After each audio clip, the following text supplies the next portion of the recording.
It's all about incentives, and people, we can't make that like a dirty thing, like it's in it for the money. You have to, no matter what someone does, if they align their time, they have to be incentivized to do so, just to survive. So the whole point is a way, zero fee. That means there's no barriers. Anyone around the world can now provide value, build a reputation. It doesn't matter where they're from. And that's a basic foundation that Hive enables. And there's no need to replicate it. To replicate it would be damn near impossible. We've got the roots needed where it needs to go. There's going to be times of just calm, almost silence. You have ebbs and flows of morale and network effect. But as long as you have the value for value model, you have the incentivization there, it brute forces network effects. And that's how we've been able to do what we've done in a bear market, all these different projects, all the various countries we have been able to get into. And that's leading into HVD, which I believe is just one of the most powerful freedom tools ever invented. It literally just piggybacks off of all of the infrastructure. Think of the dollar and all the things it had to do to get to where it is, and we could just mimic that, and it can't be seized. It's like looking into a mirror. It's the most powerful asset. It really is. It enables anyone to be able to have dignity. They can save. All they need is a phone. Not only that, can they build reputation. They can document their lives. They can now provide value, get value in return.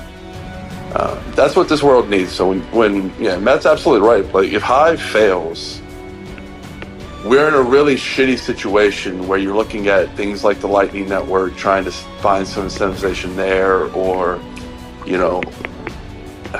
I mean, the rest are just smart contract layers, which isn't what, that's not where you start.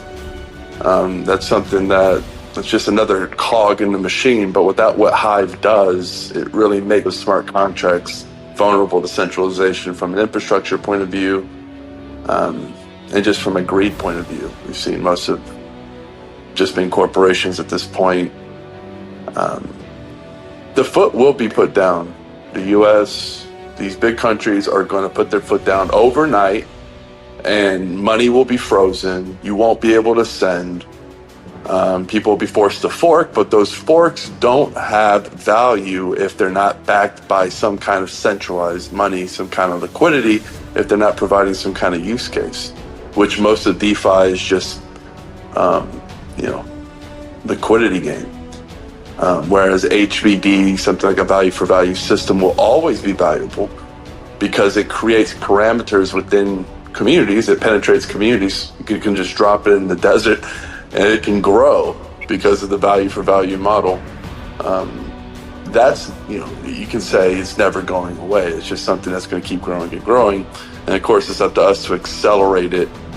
It's not up to us, like you could do what you want with your life, but when I see such an incredible tool and I see the great suffering in the world and I see the great tyranny in the world and the great centralization of the data and the freedoms being taken left and right, the freedoms we take for granted every single day, when we have a tool that can actually abolish all of that and can really set us free, I feel obligated, regardless of how I feel, to spread the message, spread the word, and do whatever I can to accelerate that program, because it's just made up of people like me, right? Me, you, and everyone else who's voluntarily running some kind of infrastructure, doing some kind of project, doing some kind of word of mouth.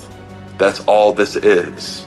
It's like, what do you want? Do you want tyranny? Okay, be lazy, do nothing. That's exactly what you'll get.